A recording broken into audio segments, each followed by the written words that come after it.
বৃদ্ধাশ্রমে মূলত খাবার ফুরিয়ে আসছে। আর আমি মোহাম্মদ শাফাত হোসেন, এই বৃদ্ধাশ্রমটির প্রতিষ্ঠান এবং পরিচালক। ৯৮ জন বৃদ্ধ মায়েদের বাবাদের আমার একার পক্ষে আসলে এত বড় দায়িত্ব, বড় একটা কঠিন বিষয় হয়ে যায়। তারপরও বিভিন্ন জায়গা থেকে আমাদের এর আগে সাহায্য সহযোগিতা করত। বর্তমানে এমন একটা পরিস্থিতি যেখানে আন্দোলন গেল, বৈষম্য বৃদ্ধি আন্দোলন, সামনেটা ধরে ভিতরে নিয়ে যান। এই আন্দোলনের পর থেকে দিনে দিনে কমে যাচ্ছে, যার জন্য এখন আমরা এই খাবারগুলা মানুষের উপর যে নির্ভর করব, আল্লাহ রিজেক্ট করে, কিন্তু নির্ভরতা একটা বিষয় থাকে। তো মূলত সেই খাবারের এখন আমরা যোগান দিতে পারছি না। কোনো না কোনো উপলক্ষে আজকে আমাদের এখানে খাবার আসছে। আল্লাহ যেন যারা খাবারের ব্যবস্থা করছে তাদের আয় রোজগার বরকত বাড়াই দেন, পরিবারের সকলকে আল্লাহ যেন সুস্থ রাখে, শরীর সালামত রাখে, এবং যারা পড়াশোনা করে তাদের ফ্যামিলির সকলকে যেন আল্লাহ ব্রেন শক্তি বেশি বেশি বাড়াই দেয়। আমাদের এখানে মূলত খাবার একটা বড় দুর্যোগ, মহা দুর্যোগ। এই সময় আমরা পরিস্থিতি সামাল দেবো এরকম আমরা হতাশাগ্রস্ত হয়ে গেছি। আপনাদের ভালোবাসার উপহার আমাদের বৃদ্ধাশ্রম বরিশালে পাঠিয়ে দেওয়ার জন্য আমি বিনীত অনুরোধ রাখি। আপনারা সাহায্য করবেন আমাদের বৃদ্ধদের। আমরা যদি একটু ভিতরে গিয়ে দেখাতে চেষ্টা করি, এই বৃদ্ধাশ্রমটির ঠিকানা বরিশাল সদরে কাউনিয়া হাউজিং।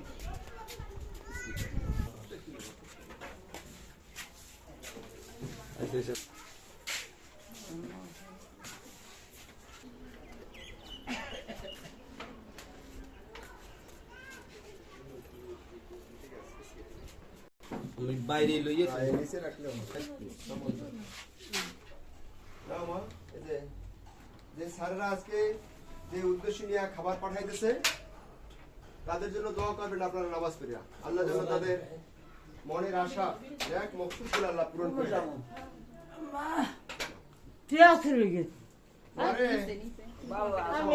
ভালো আছে, দোয়া করবা যে স্যারেরা খাবার দিতেছে। হ্যাঁ, যে স্যাররা খাবার দিতেছে তাদের জন্য দোয়া করবেন বেশি বেশি করে, নামাজ পড়িয়া। আল্লাহ যেন তাদের আশা পূরণ করে দেয়। ভালো আছো তুমি? বিসমিল্লাহির রহমানির রহিম। হ্যাঁ, বিসমিল্লাহ এবং দোয়া করবা। নামাজ পড়তেছে, ওনাটা আমি বিসমিল্লাহ রেখে দিচ্ছি।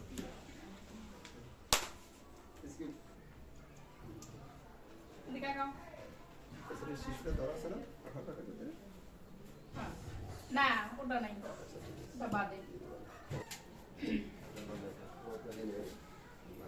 নামাজ পড়ে দোয়া করবা।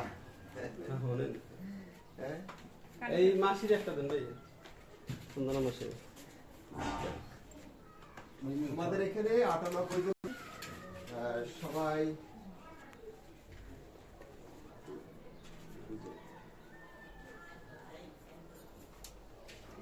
মুখটা দেখাবো না।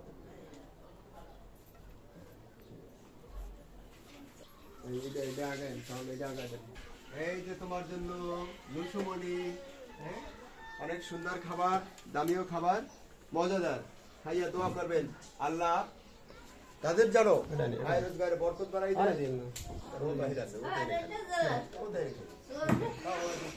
পরিবারের সকলকে আল্লাহ যেন সুস্থ সহি সালামত রাখে। আল্লাহ যেন তাদের মনে ন্যাক মকসুদ আল্লাহ যেন পূরণ করে দেয়। আরো বেশি বেশি করে যেন আমাদের এখানে তারা খাবার পৌঁছে পাঠাই দিতে পারে। ও আসবেন আসবেন। ভালো আছেন? আমি তো খাইতে পারি। ভালো আছো মা? ভালো আছো তোমরা? এই যে যারা সুন্দর আয়োজন করে খাবার পাঠাই দিয়েছে আপনাদের জন্য, আমি জানি না কি উদ্দেশ্য নিয়ে, তাদেরকে আল্লাহ যেন ভালো রাখে, সহি সালামত রাখে, আয় রোজগারে বরকত বাড়াই দেয়, পরিবারের সকলকে আল্লাহ যেন সুস্থ রাখে। আল্লাহর কাছে আমরা সবাই মিলে দোয়া করবো। আপনারা রোজা রাখেন, নামাজ পড়েন, আপনারা কিন্তু ওই যে যখন তাহাজ্জুদ পড়েন না, তখনও দোয়া করবেন তাদের জন্য।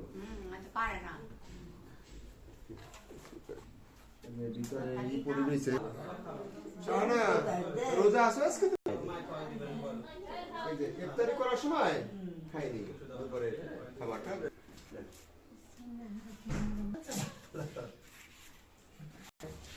নাও সবুরের মাস কই